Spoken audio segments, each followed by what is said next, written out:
I sit alone in my parked car outside Wilson's funeral home, my trembling hands clutching my phone.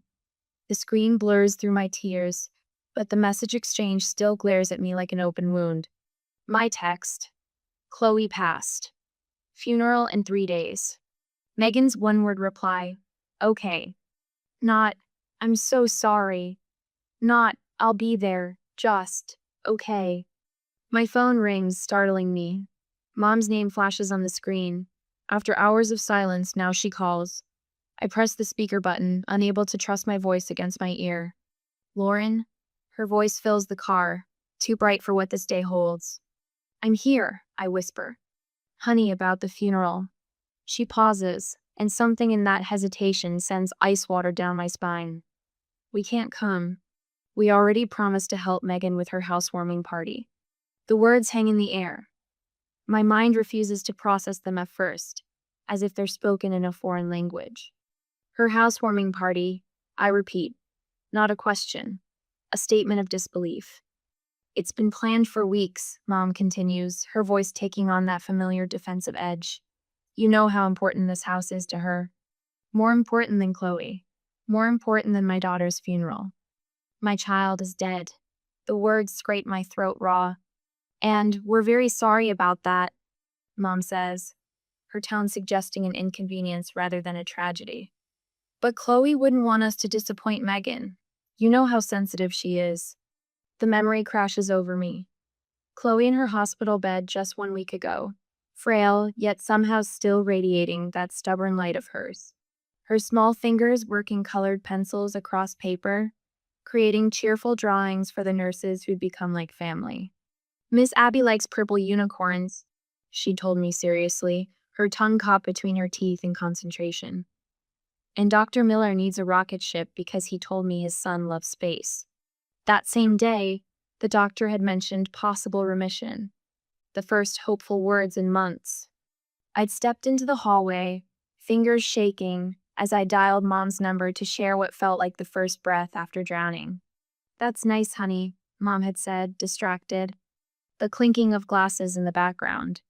I'm helping Megan pick out curtains for her new house. The blue ones make the living room too dark, don't you think? I'd murmured something vague and turned back to Chloe, to what mattered. And then came that night. The beeping machines at 2 a.m., the sudden shift in energy as nurses rushed in, the terrible certainty in the doctor's eyes. At 2:20 a.m., I held my daughter's small hand as she slipped away. The machines went silent. The room emptied except for that hollow absence where Chloe's laugh should have been. I sat there for hours, unable to move, unwilling to release her hand because then it would be real. When morning light crept through the blinds, a nurse, Abby with her purple unicorn pin, placed a gentle hand on my shoulder. Would you like me to call someone for you? She'd asked. But there was no one. Not really. Just me. I don't understand, I say now into the phone. This is your granddaughter's funeral. Mom sighs. Lauren, you're being dramatic. Chloe was sick for so long. You've had time to prepare. The rage that flares is so sudden and hot, it steals my breath. I hang up without another word and dial Megan's number instead. Hello? My sister sounds annoyed, as if I've interrupted something important. Mom says you're having a housewarming party on the day of Chloe's funeral. My voice doesn't even sound like mine. Hoarse from crying, hollow with disbelief. The date was set weeks ago, Megan says flatly. She's already dead. She doesn't care when she goes in the ground. I'm alive, and I want to celebrate my new house. The phone nearly slips from my numb fingers. I think of Chloe just months ago, flipping through old photo albums, pointing at pictures of Grandma's house where Megan now lives. If Grandma's house can make someone happy, she'd probably like that, right? Chloe had asked, wise beyond her years even then. I hang up without speaking. What words could possibly answer such cruelty? I stare at the funeral home entrance, its dignified columns and dark wooden doors. Inside, they're preparing my daughter's body while her own family prepares for a party. What kind of family, I whisper to the empty car, chooses a housewarming party over their own flesh and blood's funeral? The question hangs unanswered as determination slowly replaces the grief on my face. My hands stop trembling. I reach for my phone again, but this time I dial a different number. Hello, is this the police department? I'd like to report unauthorized use of my property. The weight of my funeral clothes hangs heavy as I sit across from David, my grandmother's lawyer for 30 years. His office smells of old books and coffee, a familiar comfort in a world suddenly devoid of any. My black dress still carries the scent of lilies from Chloe's service. I'm sorry to drag you here today of all days, Lauren. David's glasses slip down his nose as he shuffles through a manila folder. But after your call, I pulled your grandmother's documents immediately. I nod, my throat too raw for words. 4 hours ago, I watched them lower my daughter's casket into the ground, alone. Here it is. David slides a document across his mahogany desk. The deed to your grandmother's house is still in your name. The transfer to your sister was never completed. The words hit me like a physical blow. That can't be right. I gave Megan the keys last year. Giving keys isn't the same as legal transfer. David taps a finger on the document. According to my records, you said the paperwork could wait. A memory surfaces Mom and Ted, my stepfather, sitting at my kitchen table 3 weeks after Grandma's funeral. Their voices urgent, insistent. Megan needs a fresh start after that messy breakup, Mom had said, stirring her tea with quick, nervous movements. You know how much she loved that house. It should stay in the family, Ted added, his tone reasonable, practiced. You've got your place. Megan has nothing. I'd been numb with grief, still finding Grandma's knitting needles in odd places around her house, still smelling her perfume on the couch cushions. Fine. The word had tumbled from my lips, desperate to end the conversation. She can have it. The paperwork can wait until things settle down.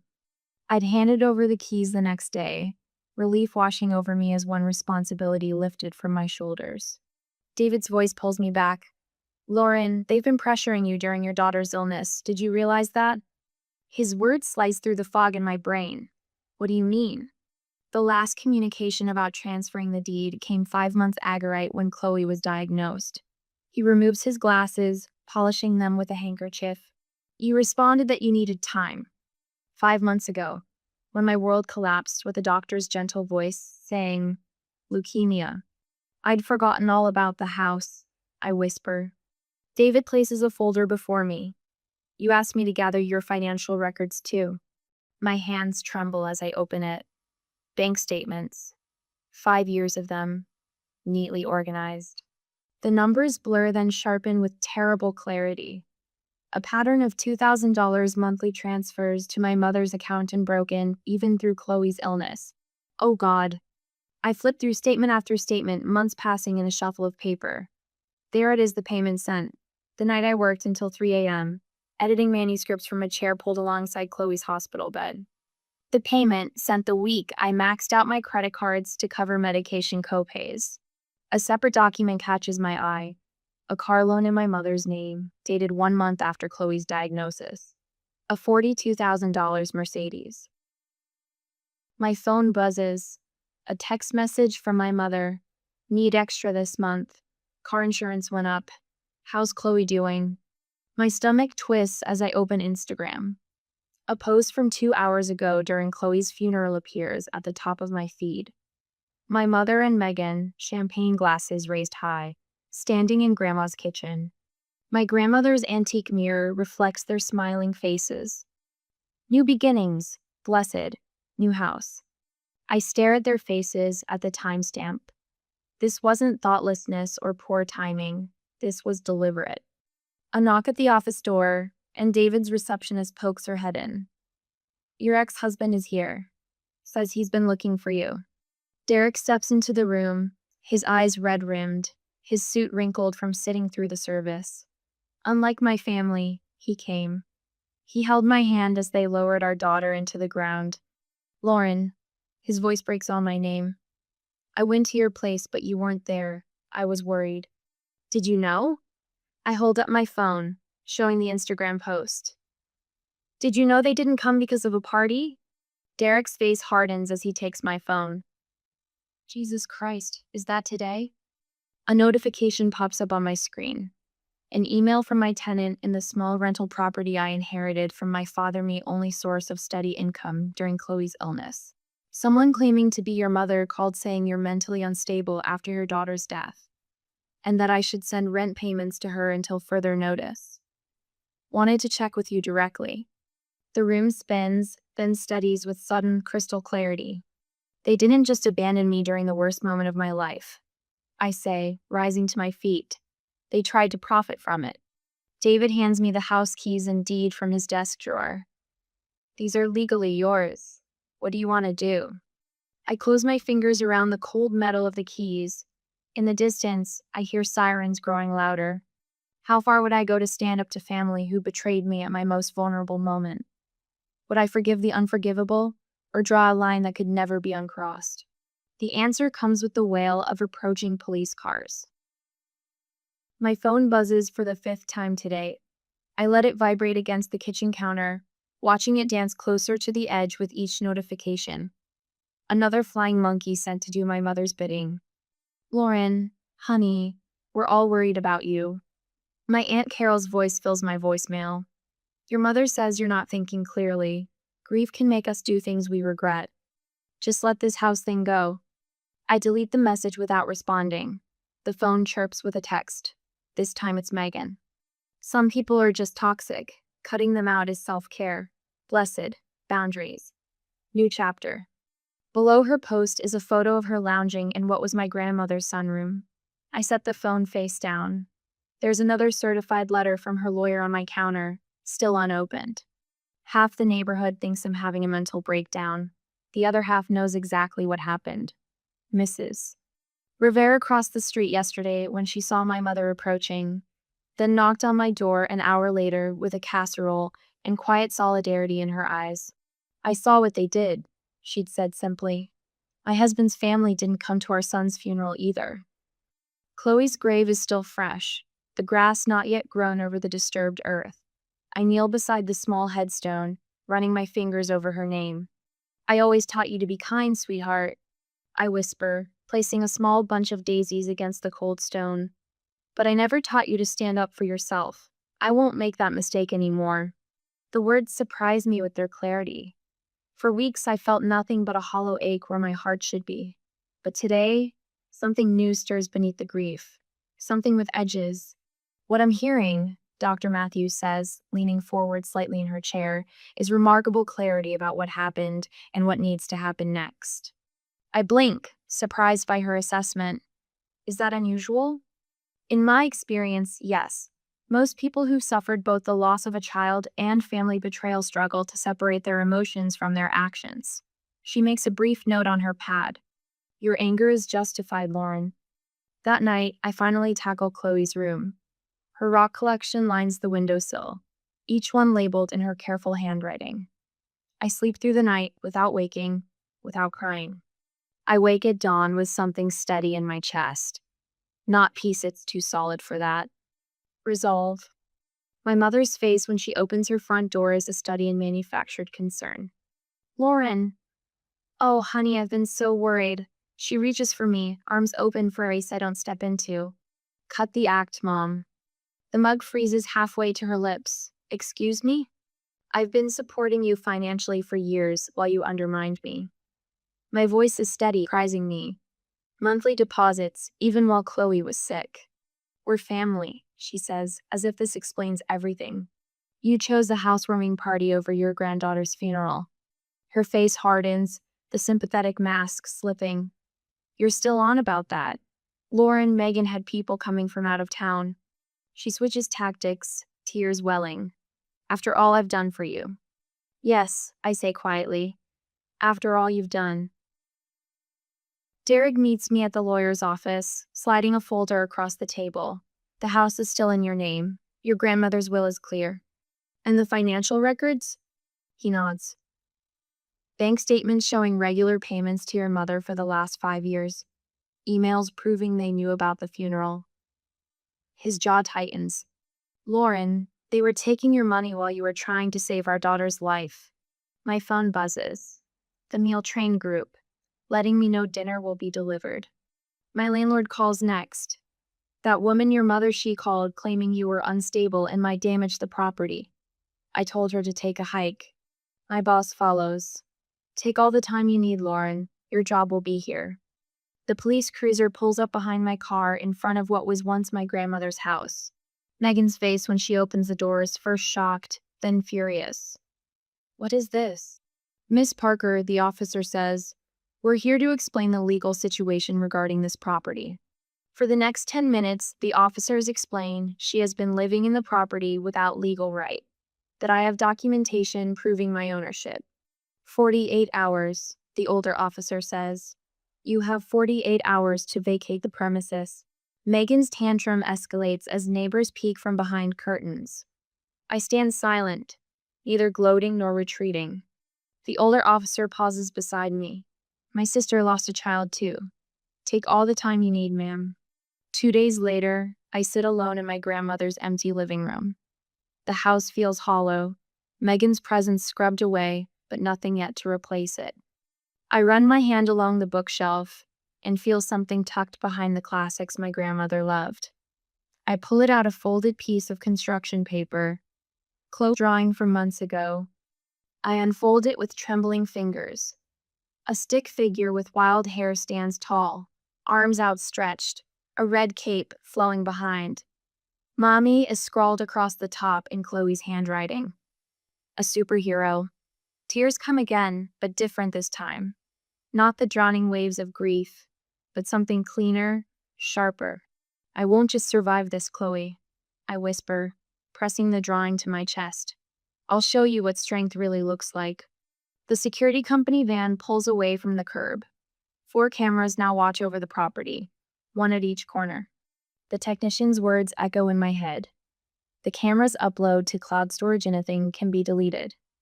At the bank, I cancel the automatic payments to my mother's account. 5 years of monthly support ended with a signature. Derek emails me the last piece of evidence, of screenshots of our group chat the day Chloe died. My message announcing her passing. Their read receipts. The timestamps showing they'd seen it, known about the funeral, chosen the party anyway. This should be enough, he writes. They can't deny they knew. It's nearly midnight when my phone buzzes with a text from my neighbor across the street. You need to come quickly. Something's happening at the house. I open the security app on my phone. The night vision camera shows Megan's car parked halfway up the driveway, headlights off. She moves toward the back door, something in her hand catching the moonlight. The sound of breaking glass comes through the speaker, a window shattering. My hand doesn't shake as I dial 911. My voice doesn't waver as I explain the situation. And when I grab my keys and head for the door, my face shows only determination. They've taken enough from me already. They won't take anything more. The security footage plays on my phone screen in crisp, undeniable clarity as I stand on the sidewalk watching 2 police officers approach my grandmother's house. Megan's red Toyota is parked crooked in the driveway, half on the grass. Ma'am? The older officer, Williams according to his nameplate, gestures toward the house. You said this is your property? I nod, handing him the property deed. Yes, it belonged to my grandmother. I'm the legal owner. The sound of shattering glass cuts through the night air, followed by muffled cursing. Stay here, Officer Williams says, his hand moving to rest on his holster. I remain by the patrol car, my body tense but my mind remarkably clear. The security camera app on my phone continues recording, capturing every moment. The front door flies open. Megan stumbles out, a baseball bat dangling from her right hand. When she spots me, her face contorts from surprise to rage. You called the cops on your own sister? She lunges forward, but Officer Williams blocks her path. Ma'am, drop the bat, now. She hesitates, then lets it clatter to the porch. This is ridiculous. This is my house. Actually, I step forward, my voice steady. It's not. And the security cameras I installed last week show you breaking the front windows with that bat. Megan's mouth drops open. Her eyes dart to the small camera, mounted under the eaves. I want to press charges, I tell Officer Williams. For vandalism and breaking and entering. This is now a criminal matter, ma'am, he informs Megan as his partner reads her rights.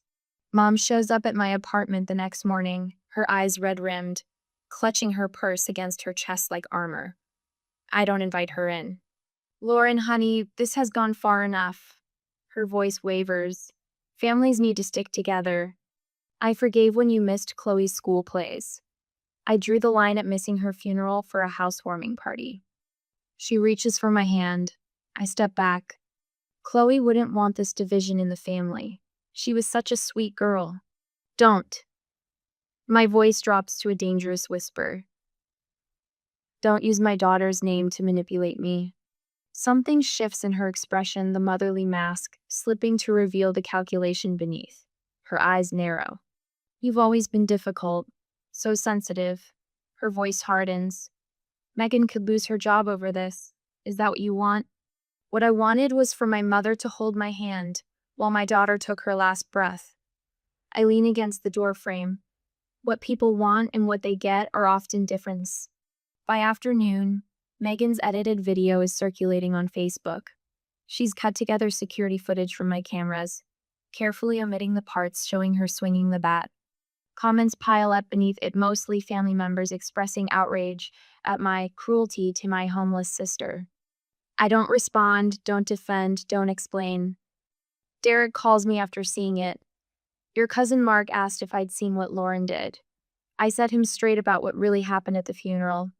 You didn't have to do that. Someone should tell the truth. He pauses. Anyone who was at Chloe's funeral knows that.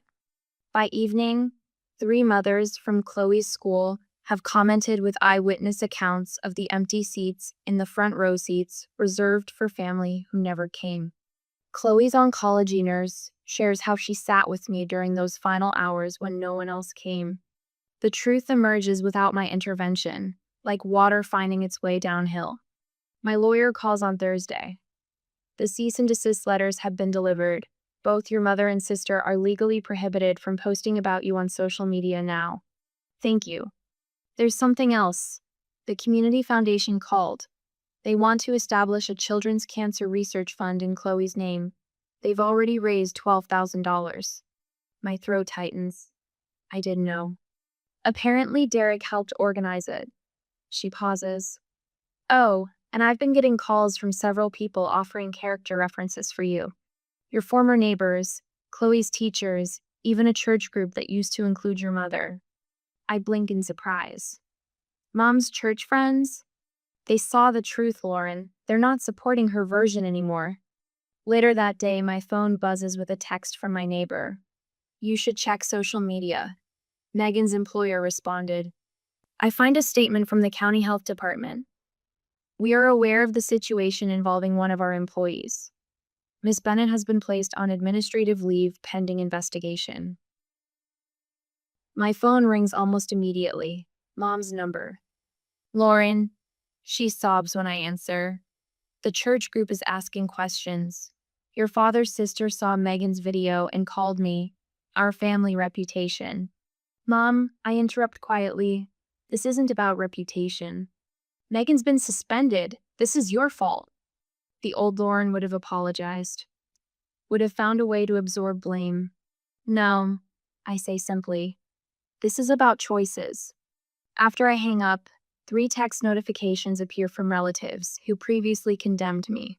Uncle Jim simply reads, I heard what really happened. I'm sorry. Are you sure about this? My lawyer slides the documents across her desk. Once it's done, there's no going back. I pick up the pen, studying the bold type at the top of the page. Restraining order application. Chloe's voice echoes in my memory. Mommy, why do you always let Aunt Megan be mean to you? I never had a good answer for her then. I do now. Some bridges aren't meant to be rebuilt after they burn. I sign my name with steady hands. As I finish the signature, my phone chimes with a message from my stepdad. We need to work something out, Lauren. This has gone too far. Too far. That's what they call consequences. Not once has anyone mentioned Chloe's funeral, the empty chairs, the absence when I needed them most. Their concern is only for themselves. I placed the signed restraining order in my lawyer's hands. For the first time since Chloe died, I feel the weight on my chest lighten just a little. It was never about the house. I park my car at the curb, watching as Uncle Todd's minivan pulls up behind me. Aunt Melissa and Cousin Jen climb out, their faces arranged in identical masks of concern. My phone buzzes. Mom. Again. The fifth call in 30 minutes. The front door opens before I reach it. My mother stands there, tears already tracking her makeup. Lauren, honey, we've all been so worried. I step back, allowing them inside without a word. They file past Mom, Todd, Aunt Melissa, Uncle Dave, Cousin Jen, and Uncle Pete. No Megan. Of course. Mom reaches for my arm, but I shift just enough that her fingers brush empty air. Let's sit in the living room, I say, my voice steadier than it has any right to be. The room feels smaller with all of them in it. They take the couch, the armchairs, perching like vultures waiting for something to die. Lauren, Todd begins, clearing his throat. Since you discontinued your support, we've had some financial difficulties. I don't answer. Just wait. We never wanted to bring this up during such a difficult time. Jen says, her voice soft as poison. But we're concerned about your mental state. Grief can do terrible things to a person's judgment. Mom dabs at her eyes with a tissue. First, I lost my granddaughter. Now I feel like I'm losing you too. My fingers find the edge of the folder on the side table. I slide it onto my lap. And there's the issue of your rental property, Todd adds. Several neighbors have mentioned concerns. Said you seemed unstable. Are you finished? I ask. They exchange glances. No one speaks. Good. I stand, moving to the center of the room. I didn't invite you here today for reconciliation. I open the folder and remove a stack of papers. Lauren, we're just trying to, Mom starts. 3 months ago, I interrupt. Megan sent me this text when I told her Chloe was dying. I hold up my phone and read, I know it's hard, but some of us still have lives to live. My housewarming is important too.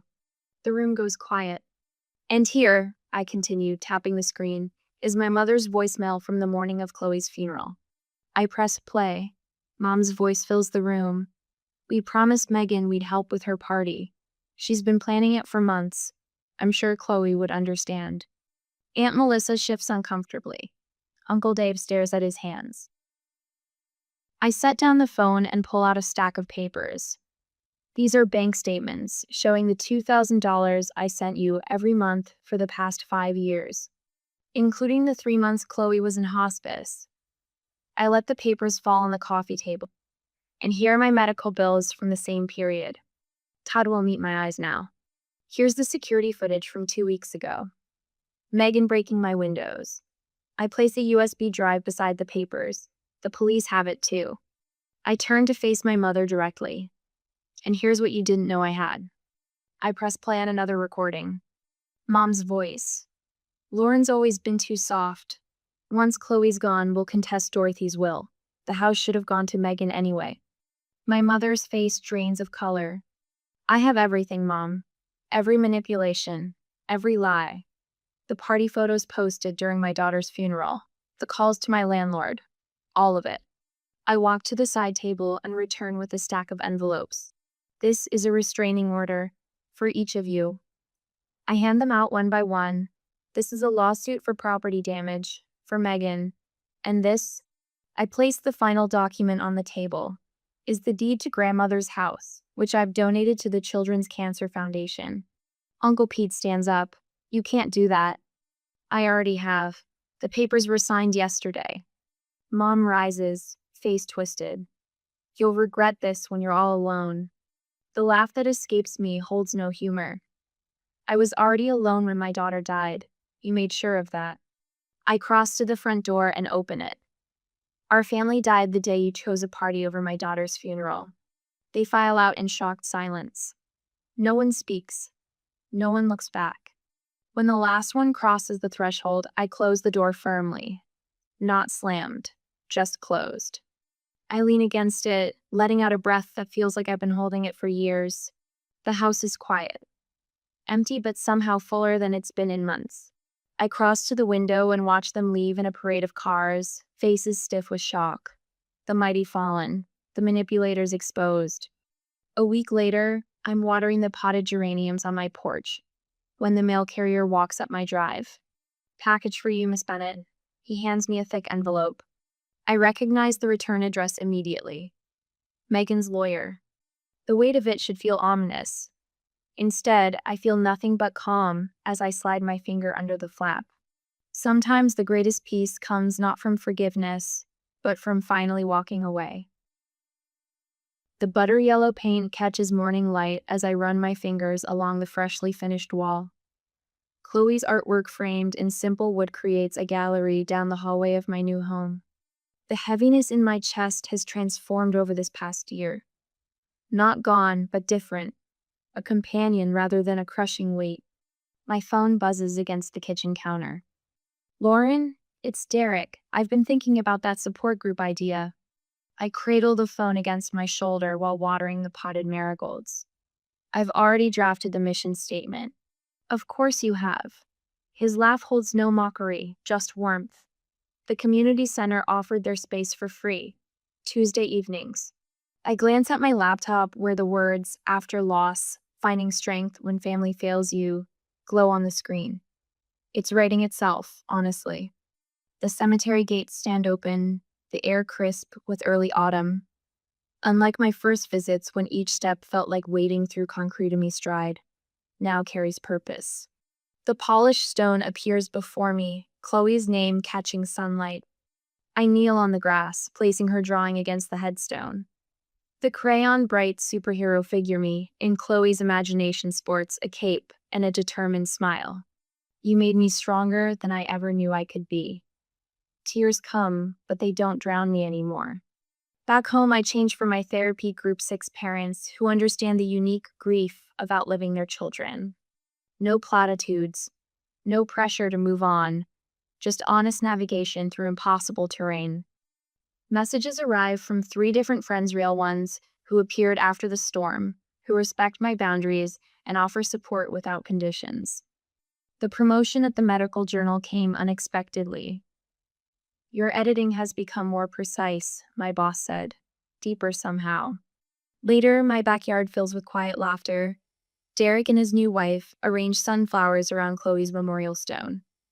My therapy group friends arrive bearing dishes that steam in the cool evening air. To the family we choose, Carol announces, raising her glass as twilight settles, not the family we're born to. At the children's hospital, I arrange art supplies while children in various stages of treatment gather around the activity table.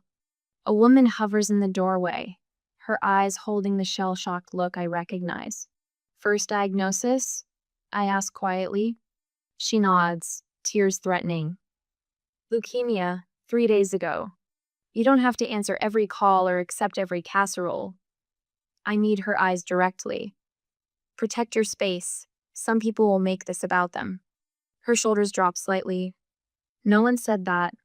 You made me feel less alone today, she whispers before leaving. The certified letter arrives on a Tuesday. My mother's handwriting on the return address. I open it calmly, scanning paragraphs about her regret, her pain, her need for reconciliation. I file it away without response and return to my garden. Kneeling in the soil, I plant a row of bright zinnias, Chloe's favorites. Their orange and pink faces will turn toward the sun, just as she always did. On the patio table, a stack of fresh manuscript pages catches the breeze. Building Boundaries, Protecting Your Peace reads the title. Miss Lauren? A small voice startles me. Lily, the 8-year-old from next door, stands at the garden gate. What's this stone for? That's for my daughter, Chloe. She loved butterflies. Did she die? Lily asks with the direct simplicity of children. Yes. The word comes easily now. She used to make up songs about caterpillar swinging. Lily touches the stone gently. I bet she was nice. The nicest, I answer, and realize I'm smiling at the memory, not crying. My phone rings. The children's hospital coordinator's name flashes on screen. Lauren, would you consider expanding your art program to our other locations? The families keep asking when you're coming back. As sunset paints the sky, I water the memorial garden one last time. The photo of Chloe rests nearby, her smile untouched by time. You were right, sweetheart, I whispered to her image. It's making people happy.